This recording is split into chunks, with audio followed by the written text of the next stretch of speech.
Olá, minha amiga, olá, meu amigo. Quero dizer que é um prazer, antes de mais nada, encontrá-lo aqui nessa nossa videoaula para tratar de um tema relevantíssimo dentro do processo civil, que é o tema do recurso de agravo de instrumento. Então, nessa conversa, a gente vai tratar do agravo de instrumento, procurando buscar os aspectos mais atuais, mais relevantes do tema, para que a gente possa de fato entender bem como é que funciona esse recurso e tratar de aspectos mais atuais, polêmicos e relevantes sobre o tema, tá certo? Então essa nossa conversa girará, como eu disse, sobre o agravo de instrumento. Se a gente está falando de agravo de instrumento, que é o recurso que pode ter cabimento em face de decisão interlocutória, eu estou dizendo pode ter cabimento, porque não é toda decisão interlocutória que comporta agravo de instrumento. Mas, se a gente está tratando de um recurso que pode ter cabimento em face de uma decisão interlocutória, a primeira coisa que a gente tem que entender é o que é uma decisão interlocutória. E aí eu volto em algo que a gente viu no nosso vídeo anterior, em que a gente tratava do recurso de apelação. Na aula passada, na videoaula anterior, em que a gente tratou do recurso de apelação, eu procurei aqui esclarecer bem, explicar bem o que é uma sentença para o nosso atual CPC. E vou aqui reiterar, você vai entender já o motivo. O que é uma sentença para o nosso atual CPC? Sentença para o nosso atual CPC é a decisão do juiz que ao mesmo tempo preencha dois requisitos. Primeiro, para ser uma sentença, a decisão tem que ter fundamento no artigo 485 ou 487 do CPC. Se ela tiver fundamento no 485 ou no 487, já é suficiente para que eu possa identificá-la como uma sentença? Não.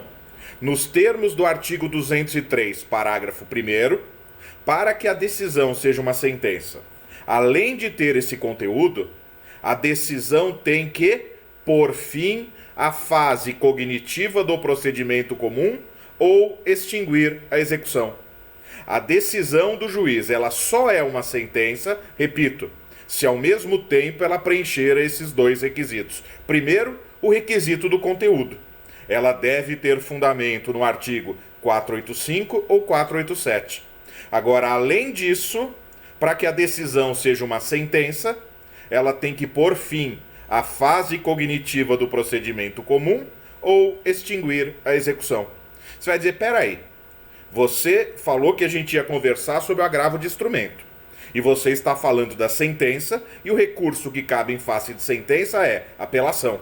O que isso tem a ver com o tema? Tem a ver que o nosso código, no artigo 203, especificamente no seu parágrafo 2º, 203, parágrafo 2º, ele define decisão interlocutória por exclusão. Então, das decisões interlocutórias pode caber o recurso de agravo de instrumento. Por isso que é importante falar um pouco de decisão interlocutória. E a decisão interlocutória no nosso código é identificada por exclusão. Como assim? Quando eu tenho a decisão do juiz de primeiro grau, se ela não reúne os dois requisitos para ser considerado uma sentença, por exclusão, ela é uma decisão interlocutória. Então a decisão interlocutória é a decisão do juiz de primeiro grau que não é sentença. Por que você está dizendo isso? Não sou eu que estou dizendo isso. Quem está dizendo isso é o Código de Processo Civil. Veja comigo o parágrafo 2º do artigo 203. Acompanhe aí no seu código. Parágrafo 2º do artigo 203. Olha lá. Decisão interlocutória é todo pronunciamento judicial de natureza decisória que não se enquadre no parágrafo 1º. O parágrafo 1º é justamente o parágrafo que define sentença. Então, quando a decisão não se enquadrar no parágrafo 1º, ela é uma decisão interlocutória, que pode ser passível de agravo de instrumento. Certo? Esse era o primeiro passo que eu queria dar aqui com você, para a gente entender bem o que é uma decisão interlocutória. Agora vamos usar isso na prática. Vamos pensar numa situação em que essa análise que a gente fez, ela se mostra importante. Vamos lembrar de algo que a gente estudou e tem uma videoaula a respeito disso. Nós já conversamos sobre a fase ordinatória do processo, não foi? Tem uma videoaula aí no canal que trata disso. Fase ordinatória do processo. Fase ordinatória é aquela fase de organização, que o juiz avalia o que ocorreu no processo até então e, verificando o que ocorreu até então, o juiz decide o que deve ser feito em seguida. Por isso que se chama fase ordinatória, fase de organização. Quando nós conversamos naquela videoaula sobre fase ordinatória, a gente viu que nessa fase o juiz ele pode fazer o julgamento antecipado da lide, então ele avalia se todos os pedidos do autor estão em condições de serem julgados e, em caso positivo, o juiz faz o julgamento antecipado da lide. Mas nesse momento, quando o juiz percebe que nem todos os pedidos estão em condições de serem julgados, o que o nosso atual código autoriza? O nosso atual código autoriza de forma expressa, no artigo 356, que o juiz avalie se pelo menos algum dos pedidos do autor, ou se pelo menos parcela do pedido do autor, está em condições de ser julgado.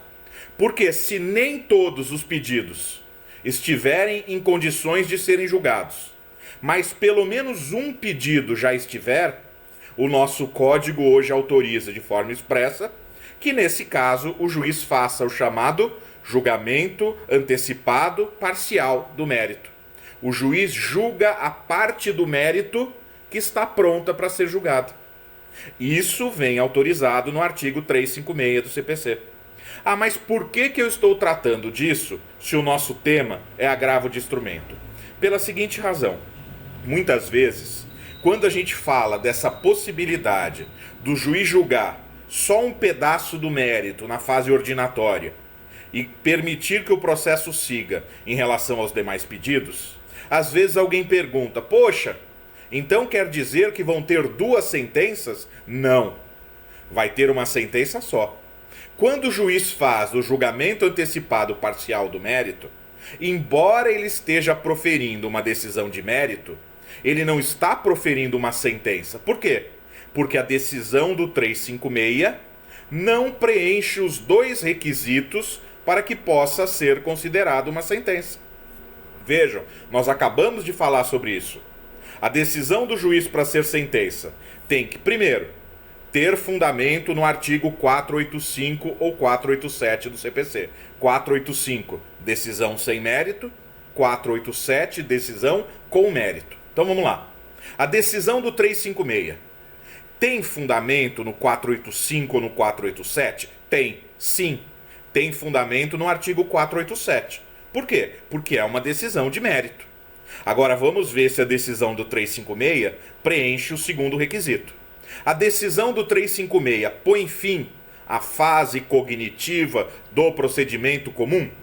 Visto como um todo, não. Por quê? Porque o procedimento comum vai prosseguir em relação aos demais pedidos que não estão sendo julgados, não é isso?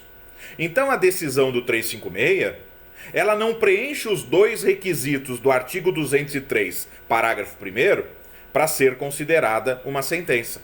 Por consequência, a decisão do 356 é uma decisão interlocutória, passível de agravo de instrumento. Aliás, o artigo 356, no parágrafo 5º, é expresso nesse sentido. Da decisão que faz o julgamento antecipado parcial do mérito, cabe agravo de instrumento. Leia comigo o artigo 356, parágrafo 5º. Me acompanhe aí no seu código, eu olho no meu aqui. Vamos lá. A decisão proferida com base neste artigo é impugnável por agravo de instrumento. Por quê que ela é impugnável por agravo de instrumento? Não é que o legislador um belo dia falou, quer saber? Eu vou decidir, eu estou definindo que a decisão do 356 vai comportar agravo de instrumento e não apelação. Não foi algo assim aleatório, arbitrário, foi algo muito lógico. Se a decisão do 356 é uma decisão interlocutória, da decisão interlocutória cabe agravo de instrumento.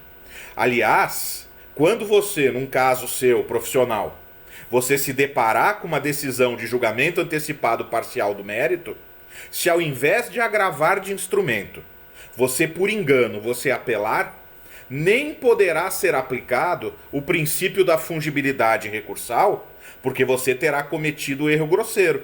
Por quê? Porque o artigo de lei, me refiro ao parágrafo 5º do 356, é expresso, nesse caso, ao recomendar o agravo de instrumento. Se você apelar da decisão do 356, você estará agindo em claro confronto ao dispositivo legal e, por essa razão, a meu ver, nem dá para se pensar em aplicar a fungibilidade recursal num caso desse. Tá certo? Então lembre, decisão do 356 comporta agravo de instrumento. Seguindo mais um pouco, falando de algo que vale para todos os recursos menos um, algo óbvio que você sabe, conhece, mas não custa lembrar. Todos os recursos menos um têm o prazo de 15 dias úteis para sua interposição. Todos os recursos do nosso processo civil têm o prazo de 15 dias úteis para sua interposição. Menos um. Menos um qual? Embargos de declaração.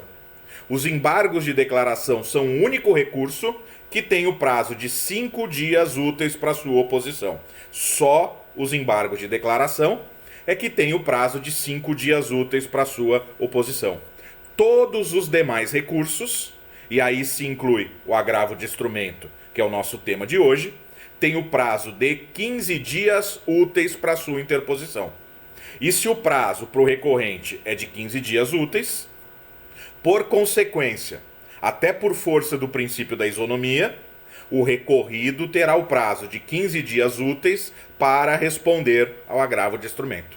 Então, 15 dias para interpor agravo de instrumento, por consequência, 15 dias para responder.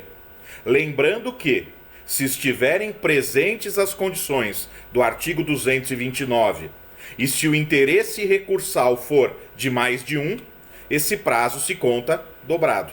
O artigo 229, só para você lembrar, é aquele que diz que litisconsortes com diferentes advogados de escritórios de advocacia diferentes, se os autos forem físicos, terão o prazo em dobro para suas manifestações. Então, se estiverem presentes as condições do artigo 229, o prazo para agravar é de 15 dias, multiplicado por 2, portanto, 30 dias, mas, é sempre bom dizer, tem que se tratar de autos físicos e o interesse recursal tem que ser de mais de um.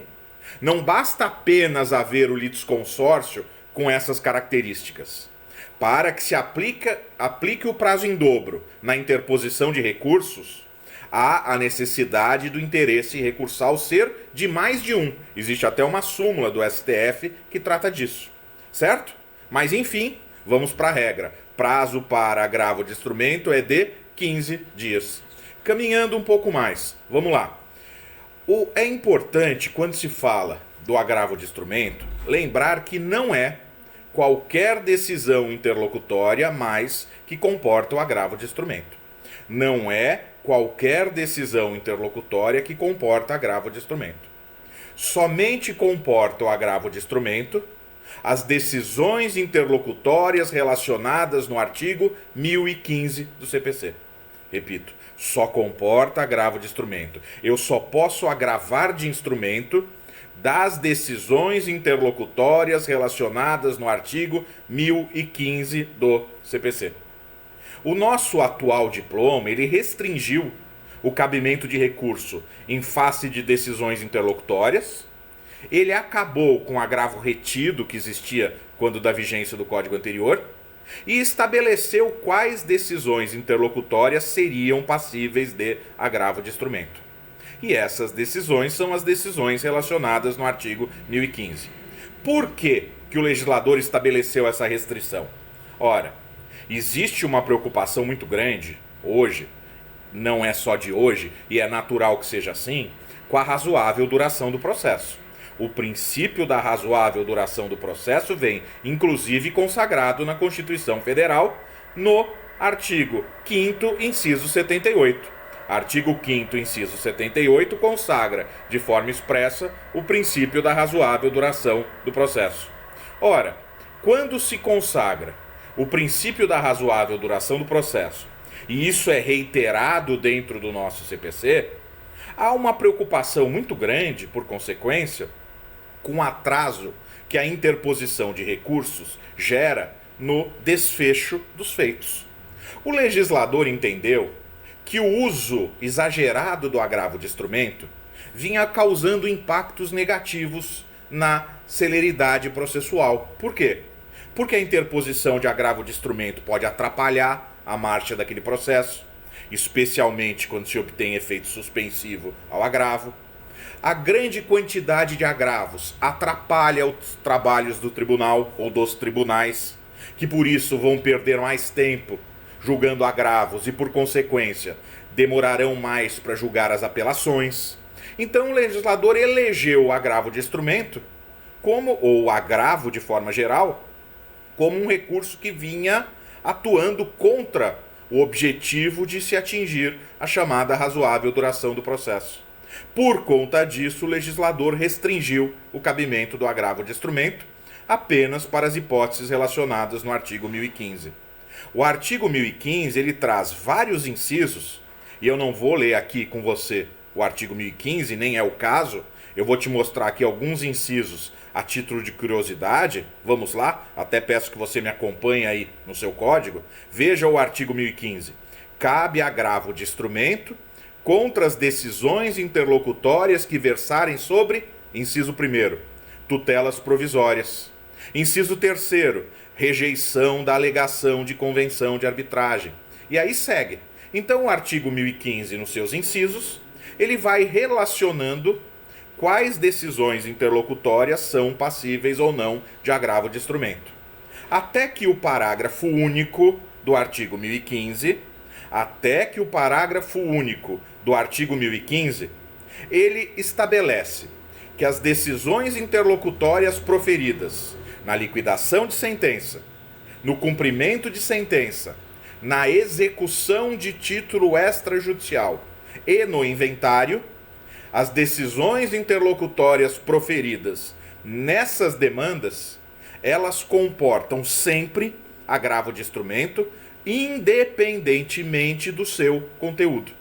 Então, vejam, repito, inclusive o STJ se pronunciou expressamente sobre isso, ratificando esse entendimento. Aliás, eu acho que isso nem precisava de ratificação pelo STJ, porque o dispositivo legal, ao meu ver, é muito claro. Quando no parágrafo único se relaciona algumas demandas, cujas decisões interlocutórias ali proferidas comportam agravo de instrumento, está-se evidentemente querendo dizer que naquelas demandas, independentemente do conteúdo da interlocutória, elas comportarão agravo de instrumento. Mas enfim, o STJ se pronunciou sobre isso e confirmou essa interpretação, que me parece diretamente ligada ao próprio conteúdo da lei, ao próprio texto da lei. O texto da lei já diz isso. Então vejam, repito e atenção, quando se tratar de decisões interlocutórias proferidas em liquidação de sentença, cumprimento de sentença, execução de título extrajudicial ou inventário, pouco importa o seu conteúdo. Sendo decisões interlocutórias proferidas nesses feitos, elas sempre comportam agravo de instrumento. Mas então vamos lá, vamos seguir mais um pouco. Em princípio, então, não são todas as decisões interlocutórias que comportam agravo de instrumento. Em princípio e enfim, não são todas as interlocutórias hoje que comportam agravo de instrumento. Então o que o nosso código recomenda? Como é que a coisa hoje é tratada pelo nosso código? O que ele diz que deve ser feito pelo interessado caso ele queira recorrer de uma interlocutória? Hoje, o raciocínio é o seguinte: quando eu me deparo com uma decisão interlocutória e eu tenho interesse de recorrer dela, a primeira coisa que eu devo fazer é avaliar se essa decisão interlocutória está ou não relacionada no artigo 1015. Se ela estiver relacionada no artigo 1015, eu devo agravar de instrumento sob pena de ocorrência de preclusão. Agora, se ela não estiver relacionada no artigo 1015, o Código me recomenda o seguinte: que eu não faça nada, que eu não ataque essa decisão por hora. Como não cabe o agravo de instrumento, ela não fica sujeita à preclusão. E quando eu for apelar da sentença, em preliminar de apelação, eu recorro da interlocutória que ficou para trás. Então é esse raciocínio que eu devo respeitar hoje, na vigência do nosso atual Código. Se eu me deparo com uma decisão interlocutória e quero recorrer dela, em primeiro lugar eu corro lá para o artigo 1015, para ver se essa interlocutória está relacionada ali. Se estiver, eu devo agravar de instrumento sob pena de ocorrência de preclusão, se eu não agravar, sob pena de eu não poder discutir essa decisão posteriormente. Agora, se essa decisão não estiver prevista no artigo 1015 do CPC, eu não devo fazer nada, e quando eu for apelar da sentença, eu recorro da interlocutória que ficou para trás, em preliminar de apelação.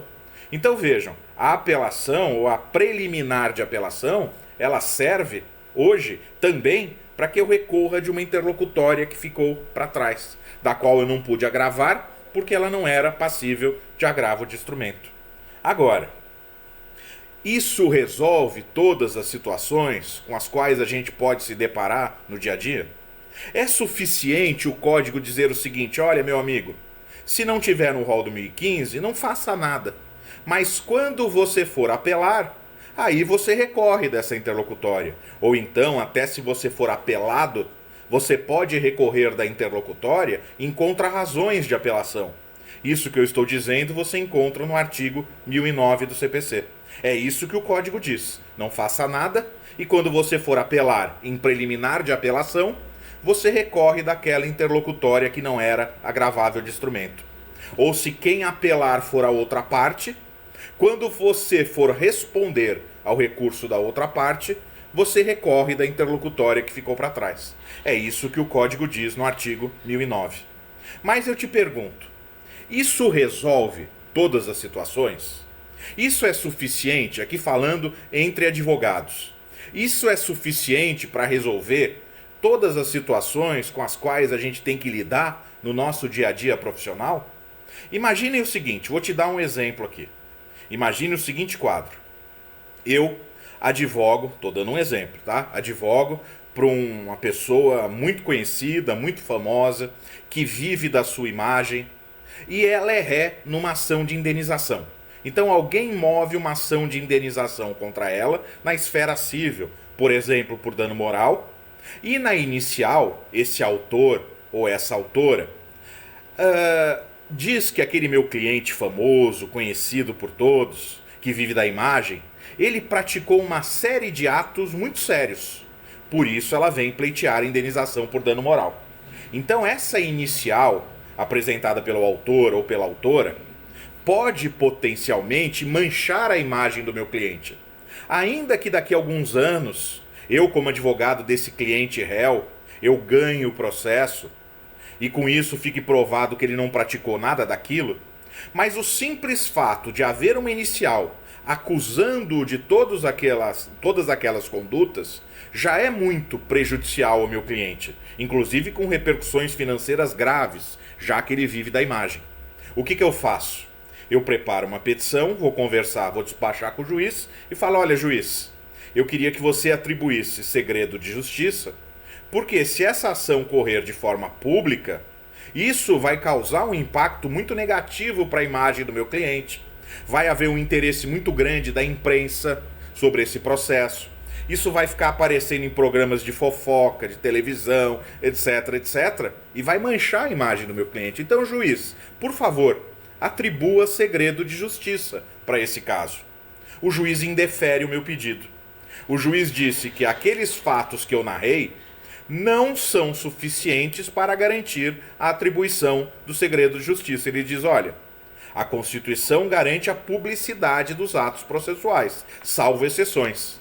E isso que você me narra não está entre as exceções que autorizam a concessão do segredo de justiça. Então o juiz indefere. O juiz indeferindo, eu vou ligar para o meu cliente e falar assim: olha, cliente, Lembra que eu te expliquei que a gente ia pedir segredo de justiça? Lembro sim. Pois é, o juiz indeferiu. Meu Deus do céu, agora todo mundo vai saber do que aquela pessoa está me acusando. Eu vou dizer não, fique tranquilo. A gente não conseguiu o segredo de justiça agora, mas provavelmente daqui uns anos eu vou apelar. E daqui uns anos, quando eu apelar, em preliminar de apelação, eu vou recorrer desse indeferimento do segredo de justiça. Aí o cliente vai ficar satisfeito com isso? Olha, o processo vai correr de forma pública. Mas daqui uns anos, quando eu interpuser o recurso de apelação, em preliminar de apelação, eu recorro dessa interlocutória. Porque como essa interlocutória não está no rol do 1015, por hora eu não posso agravar. Mas posso discuti-lo posteriormente, na minha preliminar de apelação. O meu cliente vai ficar satisfeito? Eu, como advogado, vou ficar satisfeito com essa situação? Claro que não. O que adianta? Daqui, por exemplo, 6 anos, quando os desembargadores estiverem julgando a apelação. Na hora de julgar a apelação, o relator fala, olha, tem aqui uma preliminar de recurso em face da interlocutória que negou o segredo de justiça. E eu acho que o recorrente tem razão, sim. Era um caso de segredo de justiça, pelas peculiaridades das partes, do réu, etc. Deveria ter sido dado o segredo de justiça. Então vamos dar agora? Veja, o que adianta? No momento em que está se julgando o recurso de apelação, resolverem atribuir segredo de justiça para esse caso. A essa altura, depois de todos os anos em que o processo correu de forma pública, o mundo inteiro, se o meu cliente for realmente famoso, o mundo inteiro já tem a íntegra dos autos. Só nos meus grupos de WhatsApp eu já recebi 69 vezes a íntegra dos autos. Que adianta, depois de tudo isso, eu conseguir obter segredo de justiça? Não é efeito suspensivo. Segredo de justiça. Que adianta obter segredo de justiça depois de vários anos em que o processo seguiu de forma pública? Então esse é um exemplo em que a solução que o código nos dá não pode nos contentar. Não vai contentar o meu cliente e não vai me contentar na condição de advogado. O legislador, por maior que pudesse ser a imaginação dele ao elaborar o artigo 1015, é evidente que ele não ia conseguir pensar em todas as hipóteses que pudessem justificar o agravo de instrumento. Por mais imaginação que tivesse o legislador, a realidade da vida, a realidade da prática forense é muito mais rica do que a imaginação do legislador. Então, é lógico que ao estabelecer um rol, o legislador não ia conseguir pensar em todas as hipóteses que poderiam justificar a interposição de agravo de instrumento. É lógico que várias situações ficaram de fora, que deveriam estar no 1015, mas não estão. E esse problema chegou até o STJ, que apreciou a natureza do rol do artigo 1015 através de um recurso especial repetitivo. Então essa discussão, a natureza do rol do artigo 1015, se ele é um rol taxativo ou se ele é um rol meramente exemplificativo, essa discussão chegou no STJ, que se pronunciou a respeito da natureza do rol. Primeiro, falar que esse rol do 1015 ele é exemplificativo não satisfaz. Por quê? Não teria o menor sentido criar esse rol, se ele fosse apenas uma exemplificação, se ele fosse um rol exemplificativo. É lógico que a ideia do legislador, quando quis criá-lo, foi que ele se tratasse de um rol taxativo, senão ele perde a sua razão de ser.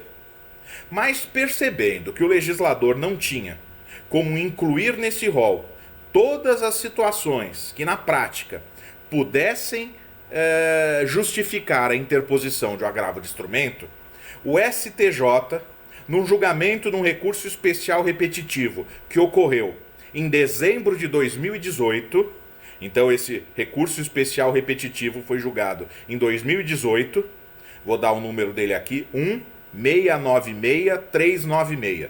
Recurso especial 1696396, que teve como relatora a ministra Nancy Andrighi. Nesse julgamento do recurso especial repetitivo, o STJ firmou a seguinte tese. O STJ diz: o rol do artigo 1015 é mesmo taxativo. Mas trata-se de uma taxatividade mitigável ou mitigada. Ou seja, embora seja um rol taxativo, é possível incluir, é possível aceitar-se a interposição de agravo de instrumento em outras hipóteses que não estejam no rol, desde que a urgência da situação assim justificar. Então vejam, repito, foi isso que concluiu o STJ no julgamento desse recurso especial repetitivo, fixando uma tese que eu já vou ler para você. Mas então o STJ entendeu o seguinte: em princípio o rol do 1015 é taxativo.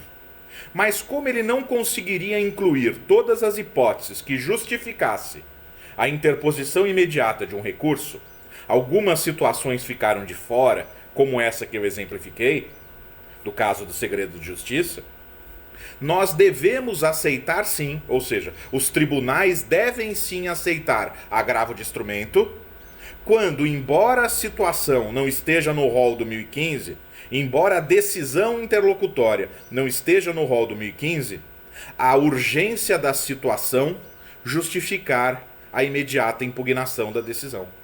Sempre que questionar a interlocutória só em sede de apelação vai tornar inútil essa discussão, deve-se aceitar o agravo de instrumento. Então hoje, falando de uma forma bem resumida, vamos lá, de uma forma bem clara, quando cabe agravo de instrumento? Quando cabe hoje o recurso de agravo de instrumento? Cabe agravo de instrumento das decisões interlocutórias relacionadas no artigo 1015 e de outras decisões interlocutórias em que não se possa aguardar o momento da apelação para impugná-la. Por quê? Porque a urgência da situação assim não permite. Então é assim que a gente deve ler hoje esse quadro. Cabe o agravo de instrumento nas hipóteses do rol, do 1015, ou em outras hipóteses em que a urgência da situação justificar a interposição de um recurso de imediato, que seria justamente o agravo de instrumento. Nesse recurso especial repetitivo que eu mencionei, justamente porque ele foi julgado dentro da sistemática de julgamento de recurso repetitivo, ele vincula os demais tribunais. Então é uma decisão que vincula, é uma decisão que tem que ser respeitada pelos tribunais inferiores e pelos juízes de primeiro grau também, evidentemente. Mas quem julga o agravo é o Tribunal Estadual ou o TRF, e eles têm que aceitar esse posicionamento fixado pelo STJ. Então, no julgamento desse recurso especial repetitivo, que portanto tem efeito vinculante, foi fixada a seguinte tese jurídica. Eu vou ler a tese jurídica que foi fixada. Vamos lá. O rol do artigo 1015 do CPC é de taxatividade mitigada. Por isso admite a interposição de agravo de instrumento quando verificada a urgência decorrente da inutilidade do julgamento da questão no recurso especial. Vou repetir, vamos lá. No recurso de apelação, desculpa. Eu que li errado aqui. Recurso de apelação. Então vou repetir. Vamos lá, eu já ia repetir. Agora eu repito para fazer a leitura correta. Olha lá. O rol do artigo 1015 do CPC é de taxatividade mitigada. Por isso admite a interposição de agravo de instrumento quando verificada a urgência decorrente da inutilidade do julgamento da questão no recurso de apelação. Então, quando se perceber que questionar aquela decisão apenas no momento de apelar vai tornar inútil a discussão, deve-se aceitar o agravo de instrumento. Foi essa a tese firmada pelo STJ no julgamento do recurso repetitivo mencionado. Tá bom?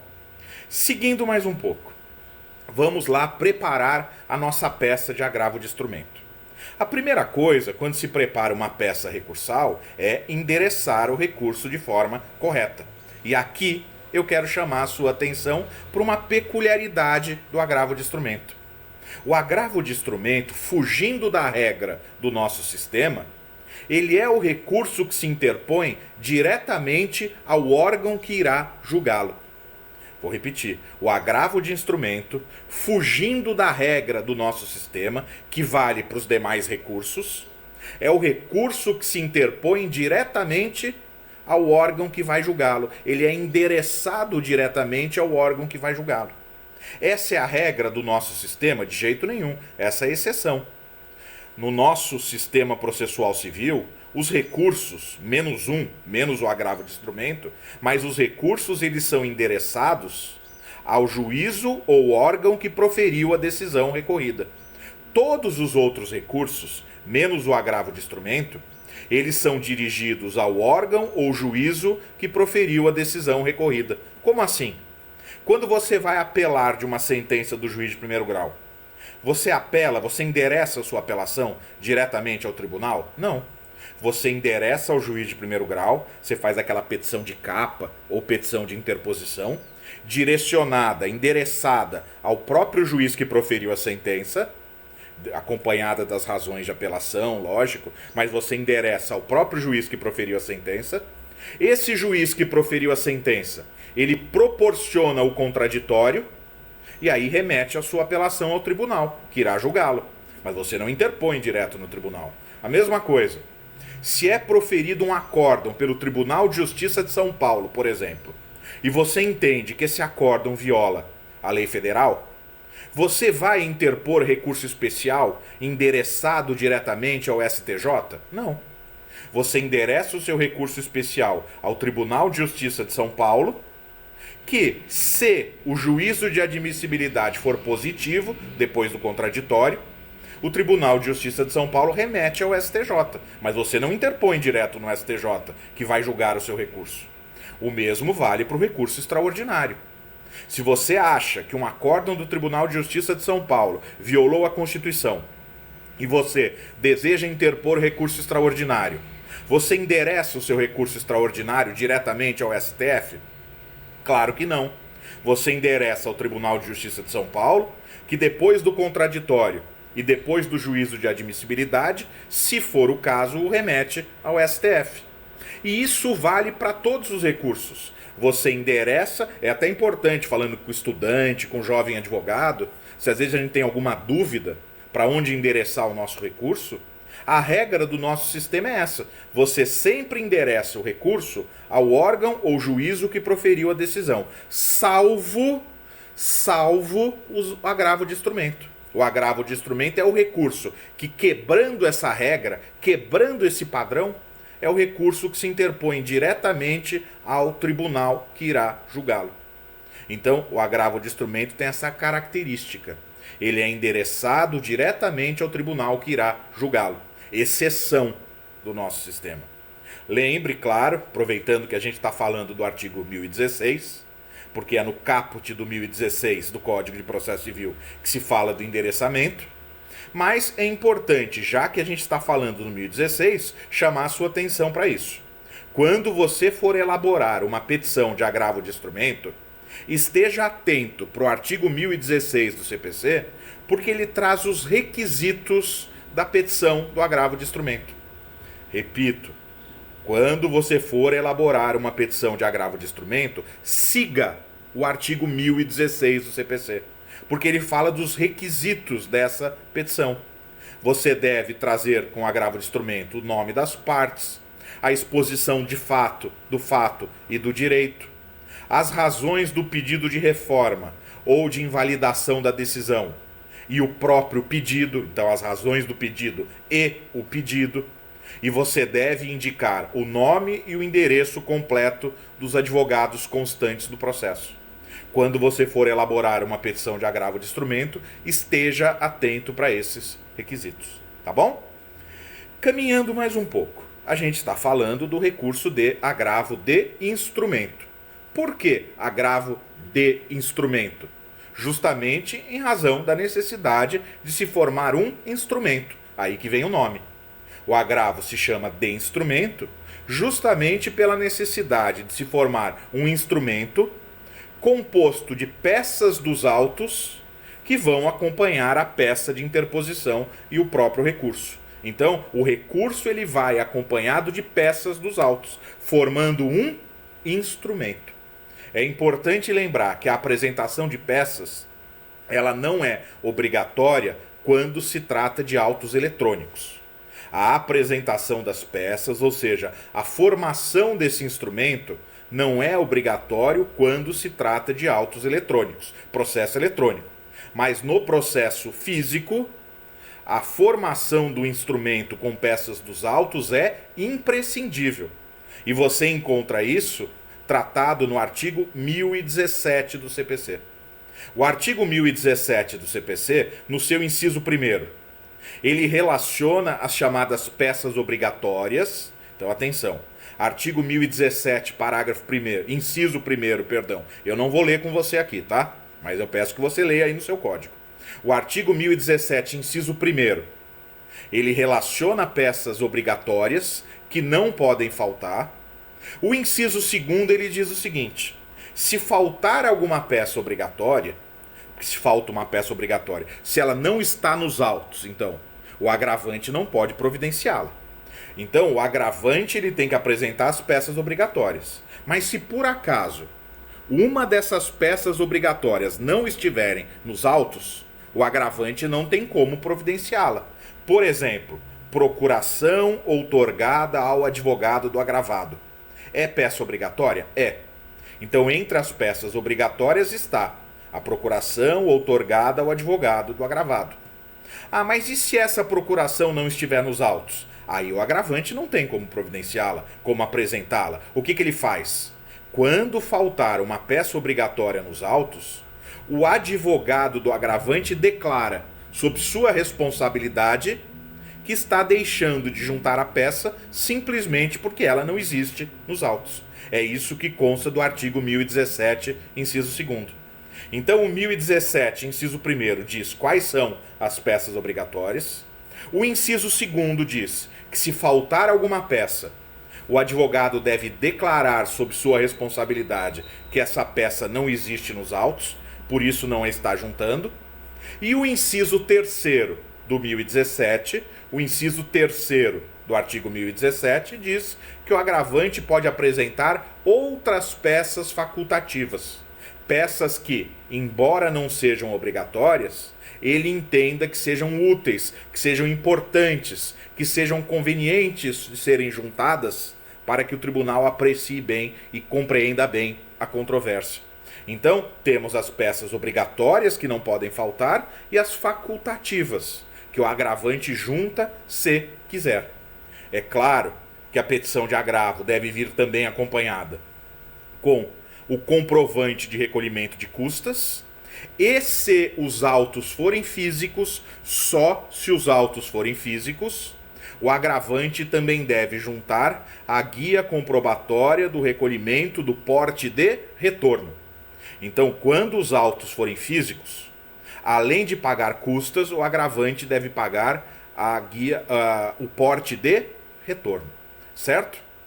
Agora, vejam, quando se prepara o instrumento, nos casos então de autos físicos, em que a formação do instrumento é obrigatória, se faltar alguma peça obrigatória, hoje, eu estou dizendo hoje, porque no código antigo não era assim, hoje, se faltar alguma peça obrigatória no instrumento, é dada ao agravante a chance de apresentar a peça faltante, ou seja, de corrigir o vício. No código antigo não era assim. No código antigo, se faltasse uma peça obrigatória ao instrumento, se faltasse uma peça obrigatória no instrumento, não dava mais para apresentá-la. Isso gerava o não conhecimento do agravo. Hoje não é mais assim. Faltando uma peça obrigatória, o agravante terá a oportunidade de apresentar, ele será intimado para apresentar a peça faltante. Tá bom? Lembrando mais uma vez, autos eletrônicos não é obrigatória a formação do instrumento. Isso que eu estou dizendo, você encontra no 1017, parágrafo 5º. 1017, parágrafo 5º. Olha lá. Sendo eletrônicos os autos do processo, dispensam-se as peças referidas nos incisos 1 e 2. Inciso 1, peças obrigatórias. Inciso 2, declaração do advogado de que falta uma peça. Agora, as facultativas podem ser apresentadas, certo? Facultativamente, pode-se apresentar peça com agravo, mesmo tratando-se de autos eletrônicos. Eu quero, já caminhando para o final da nossa conversa, de chamar a sua atenção para o artigo 1018, porque o caput, ele traz uma redação que pode gerar confusão. O caput do artigo 1018 diz: o agravante poderá requerer a juntada aos autos do processo de cópia da petição do agravo de instrumento, do comprovante da sua interposição e da relação dos documentos que instruíram o recurso. Então veja, o agravante poderá requerer a juntada aos autos do processo, ou seja, em primeira instância, de cópia da petição do agravo, comprovante da sua interposição e relação dos documentos que instruíram o recurso. Então o 1018 diz: o agravante pode providenciar essa juntada em primeira instância. A redação do artigo 1018 claramente indica para uma facultatividade. Ele diz: o agravante pode requerer a juntada. Pode, dá a ideia de que é algo facultativo. Mas cuidado, essa facultatividade de fazer essa demonstração em primeira instância, ela existe apenas no caso de autos eletrônicos. Então, você fazer a comprovação em primeira instância da interposição do agravo é facultativo quando se trata de autos eletrônicos. Mas quando se trata de processo físico, atenção, quando se trata de processo físico, fazer a comprovação da interposição do agravo em primeira instância é obrigatório. Obrigatório sob pena de não conhecimento do agravo de instrumento. Então, depois eu peço que você leia bem, leia com atenção, depois dessa nossa conversa, o artigo 1018. Mas esse é o espírito do 1018. Se os autos forem eletrônicos, eu posso comprovar a interposição do agravo em primeiro grau. Mas se os autos forem físicos, eu obrigatoriamente tenho que fazer essa comprovação sob pena de não conhecimento do meu agravo de instrumento. Tá certo? E para fechar a nossa conversa, é sempre bom lembrar, mas aqui, esse ponto, quando a gente for se encontrar na nossa aula ao vivo, eu vou desenvolver isso. Efeitos do agravo de instrumento. Eu já vou mencionar para deixar essa videoaula mais completa, mas quando logo mais a gente se encontrar ao vivo para continuar a conversa sobre o agravo de instrumento, eu vou tratar com mais cuidado desse tema, efeitos do agravo de instrumento. Mas por hora, vamos lá. O agravo de instrumento, ele em regra não tem efeito suspensivo. Então, em princípio, isso que eu estou dizendo você encontra no artigo 1019 do CPC. O agravo de instrumento, em princípio, não tem efeito suspensivo, mas o relator pode atribuir esse efeito ao agravo. Então, o agravo de instrumento não tem efeito suspensivo, mas o relator, ele poderá tanto atribuir efeito suspensivo ao agravo de instrumento, como até deferir a antecipação de tutela recursal. Então o relator, ele tem esse poder. O relator no agravo de instrumento, ele pode tanto atribuir efeito suspensivo ao agravo, que em princípio não existe, ou até deferir a antecipação de tutela recursal. Mas em princípio, o agravo de instrumento, portanto, se desenvolve sem efeito suspensivo. Se processa como regra, sem efeito suspensivo. Tá bom? Mas na nossa aula ao vivo a gente vai conversar com mais cuidado sobre os efeitos do agravo de instrumento. Tá certo?